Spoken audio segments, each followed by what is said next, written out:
નમસ્કાર વિદ્યાર્થી મિત્રો, હું છું દાસ અર્જુન અને તમે જોઈ રહ્યા છો અભ્યાસામૃત. શેર અને શેર મૂડી, તેના અર્થ, સ્વરૂપ અને પ્રકારો વિશે જાણીએ. તો શેર એટલે શું? તો કે કંપની પોતાની મૂડીને નાના નાના ટુકડાઓમાં વિભાજિત કરે અને આ દરેક ટુકડાને આપણે શેર તરીકે ઓળખીએ. તો કંપનીની મૂડીને શેર મૂડી કહેવાય. જે કંપની શેરના માધ્યમથી મૂડી એકઠી કરે તો તેને આપણે શેર મૂડી તરીકે ઓળખીએ. હવે આ શેર કેવા હોય તો કે ફેરબદલી કરી શકાય એવા હોય, એને ખરીદ વેચાણ કરી શકાય, આપ-લે કરી શકાય. કોઈ પણ કંપની છે તે પોતાના શેર ખરીદવા માટે જાહેર જનતાને આમંત્રણ આપે. શેના દ્વારા આપે તો કે જાહેર જનતાને વિજ્ઞાપન પત્રો બહાર પાડી અને આમંત્રણ આપે. આ વિજ્ઞાપન પત્રમાં શેર અંગેની તમામ માહિતી હોય, જેવી કે શેરની સંખ્યા, શેરની કિંમત વગેરે જેવી બધી માહિતી વિજ્ઞાપન પત્રમાં આપેલી હોય છે. વિજ્ઞાપન પત્રના આધારે જે લોકો શેર ખરીદવા ઈચ્છતા હોય એ કંપનીમાં જરૂરી નાણાં ભરી અને અરજી કરે, અને જે લોકો શેર ખરીદે એ તમામ શેર હોલ્ડર તરીકે ઓળખાય, જેને કંપનીના સભ્યો કે સહમાલિક તરીકે પણ ઓળખવામાં આવે.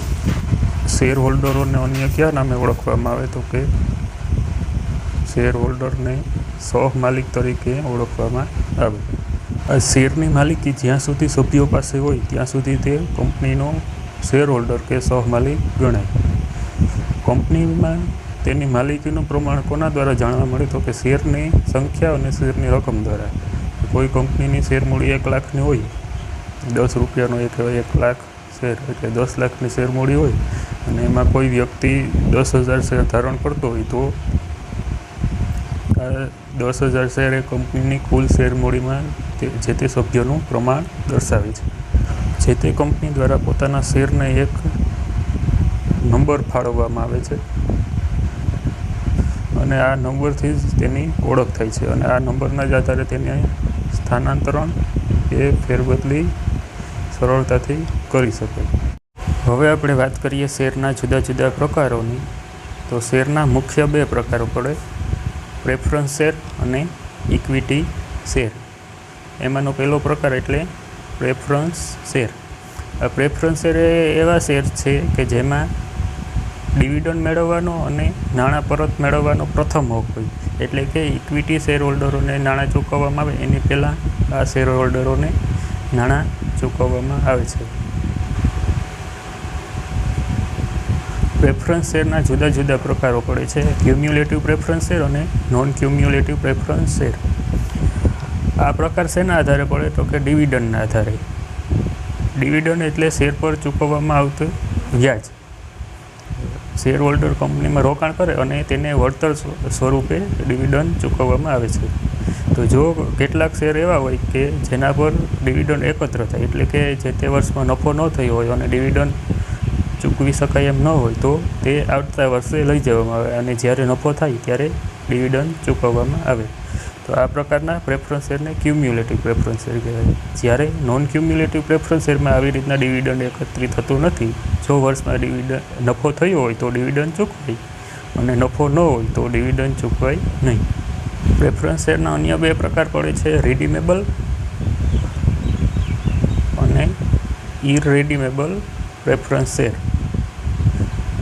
હવે રિડીમેબલ પ્રેફરન્સ શેર એટલે કેવા શેર તો કે પરત કરવા પાત્ર.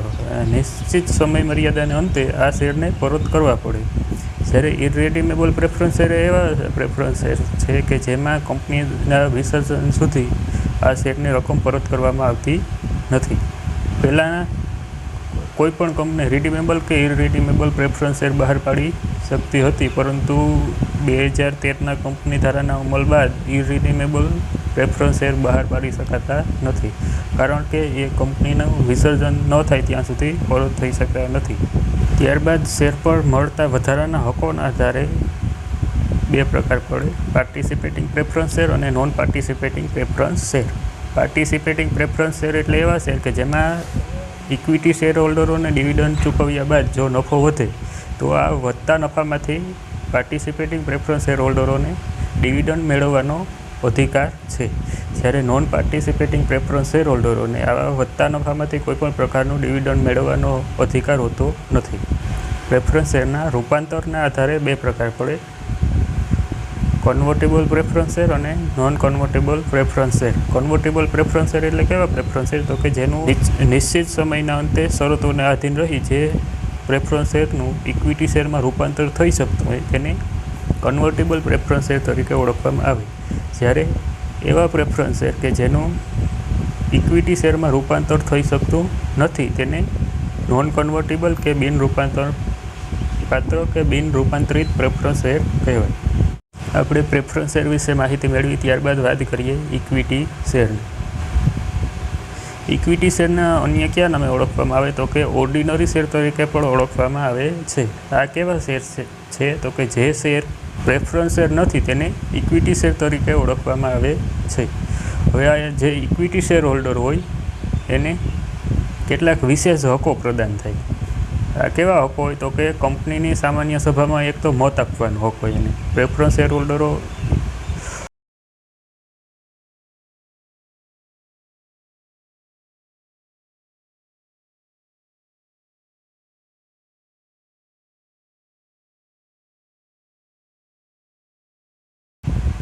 ડિવિડન્ડ આપ્યા બાદ વધતા નફા પર ઇક્વિટી શેર હોલ્ડરોને ડિવિડન્ડ ચૂકવવામાં આવે.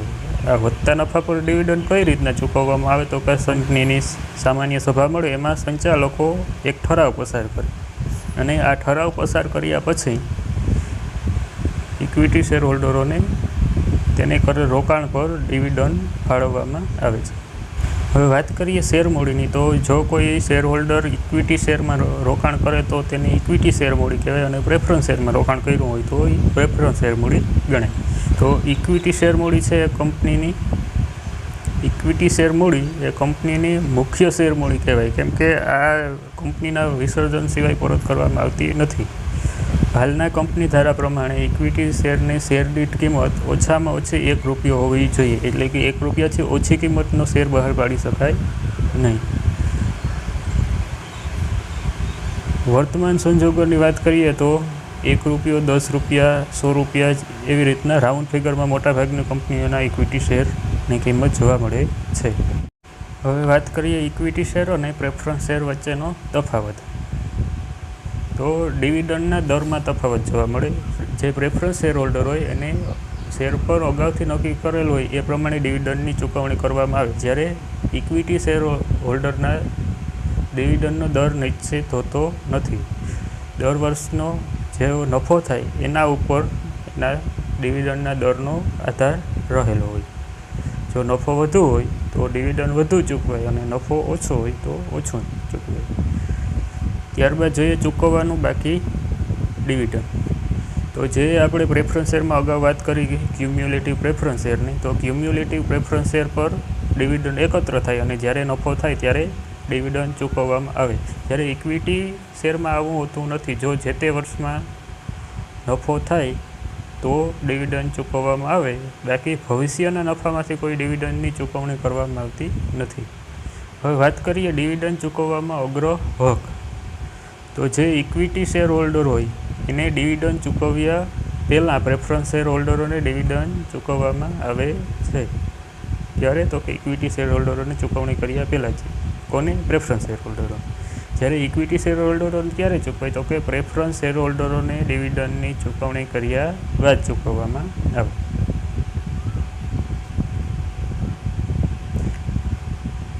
જેમ ડિવિડન્ડમાં પ્રેફરન્સ શેર હોલ્ડરોને પહેલાં ડિવિડન્ડ ચૂકવાય એવી જ રીતના મૂડીની ચૂકવણી, એટલે કે જ્યારે શેરની રકમ પરત કરવામાં આવે અથવા તો કંપનીનું વિસર્જન થાય ત્યારે પણ પહેલાં પ્રેફરન્સ શેર હોલ્ડરોને પોતાની શેરની જે શેરમાં રોકાણ કર્યું હોય પ્રેફરન્સ શેર હોલ્ડરોએ તેને સૌપ્રથમ રકમ ચૂકવવામાં આવે અને ત્યારબાદ પ્રેફરન્સ શેરની રકમ સંપૂર્ણ પરત થઈ ગયા બાદ ઇક્વિટી શેર હોલ્ડરોને રકમ ચૂકવવામાં આવે. એટલે આમ જોઈએ તો ઇક્વિટી શેર હોલ્ડરોને પ્રમાણમાં વધારે જોખમ ઉઠાવવું પડે.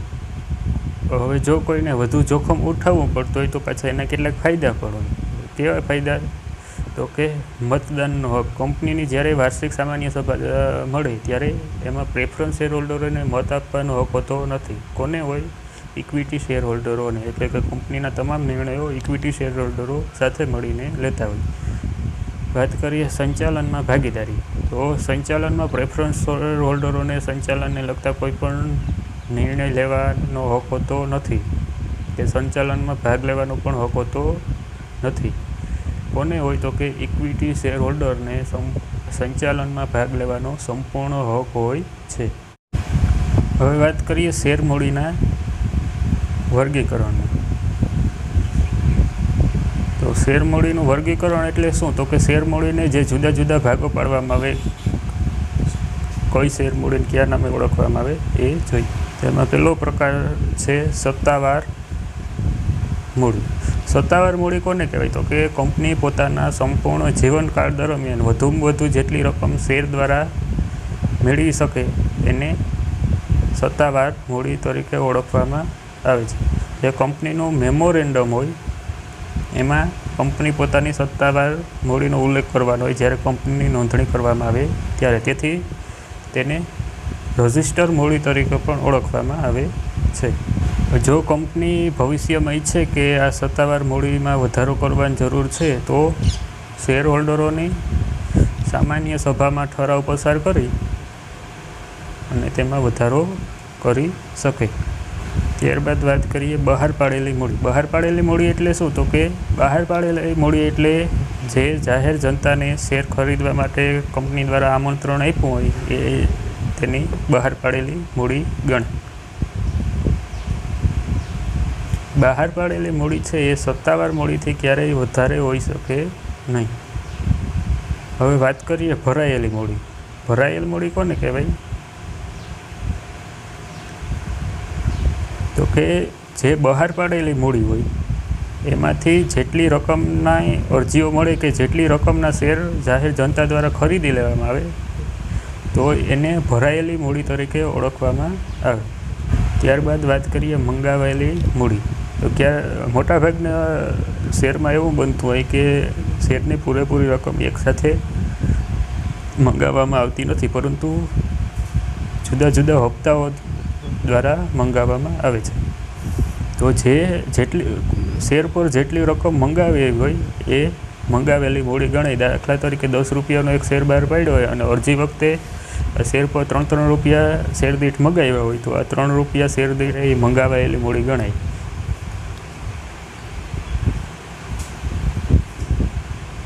હવે વાત કરીએ નહીં મંગાવાયેલી મૂડી. જેમ આપણે અગાઉ મંગાવાયેલી મૂડી જોઈ, એટલે કે શેર પર જેટલી રકમ મંગાવી હોય એ મંગાવાયેલી મૂડી ગણાય.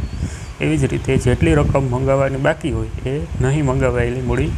હવે વાત કરીએ વસૂલાવેલી કે ભરપાઈ થયેલી મૂડી.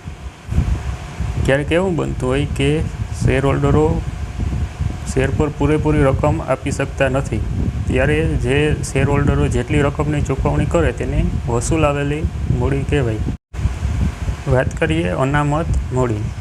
અનામત મૂડી કોને કહેવાય? તો કે જે રકમ શેર પર મંગાવવાની બાકી હોય અને વર્તમાનમાં કંપનીને જરૂરિયાત ન હોય તો તેને શેર હોલ્ડરોની સામાન્ય સભામાં ઠરાવ પસાર કરી અને મંગાવવાની બાકી રકમને અનામત સ્વરૂપે રાખી દેવામાં આવે અને ભવિષ્યમાં જ્યારે જરૂર પડે ત્યારે તે મંગાવી લેવામાં આવે.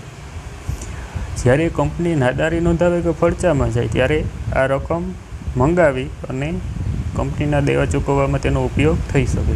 એકવાર અનામત મૂડી અંગેનો ઠરાવ કંપનીની સામાન્ય સભામાં પસાર થઈ ગયા બાદ તેને રદ કરી શકાતો નથી. વાત કરીએ મૂડી અનામત. અગાઉ આપણે અનામત મૂડી વિશે જોયું. હવે વાત કરીએ મૂડી અનામત. મૂડી અનામત એટલે શું? તો કે કંપનીના મૂડી નફામાંથી ઊભું કરવામાં આવેલું અનામત. હવે મૂડી નફો એટલે કેવો? તો કે જે રોજબરોજની ધંધાની પ્રવૃત્તિ નથી એવી જગ્યાએથી ઉદ્ભવતો નફો એટલે મૂડી નફો. મૂડી નફો એ એવો નફો છે જે ધંધાના સામાન્ય વ્યવહારમાંથી ઉદ્ભવતો નથી અને જે આ મૂડી નફામાંથી ઊભો કરવામાં આવેલ મૂડી અનામત હોય એનો ઉપયોગ શેર પર ડિવિડન્ડ વેચવામાં કરી શકાતો નથી. હવે મૂડી નફો ક્યાંથી ઉદ્ભવે? એ જોઈએ.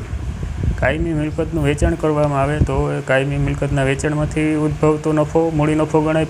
મિલકતનું પુનઃમૂલ્યાંકન કરવામાં આવે અને ત્યારે નફો થાય તો એ પણ મૂડી નફો ગણાય. કંપનીની સ્થાપના પહેલાં નફો થયો હોય તો એ પણ મૂડી નફો ગણાય. શેર કે ડિવેન્ચર બહાર પાડતા મળેલ પ્રીમિયમ એટલે શેરની દાર્શનિક કિંમત કરતાં મળેલ વધુ રકમ, એટલે કે 10નો શેર હોય અને શેર દીઠ 12 રૂપિયા મળે તો એ પ્રીમિયમ ગણે. ડિબેન્ચર પરત કરતી વખતે થયેલો નફો એ પણ મૂડી નફો ગણાય. અને જપ્ત કરેલ શેર બહાર પાડતા થયેલો નફો. જપ્ત કરેલ શેર એટલે શું? તો કે જ્યારે શેર હોલ્ડર શેર પર હપ્તાની રકમ ન ભરી શકે ત્યારે કંપની દ્વારા અત્યાર સુધી ભરેલ રકમ સહિત તે શેર જપ્ત કરવામાં આવે. તો અત્યાર સુધી જે ભરેલ રકમ હોય એ કંપની માટે મૂડી નફો ગણાય.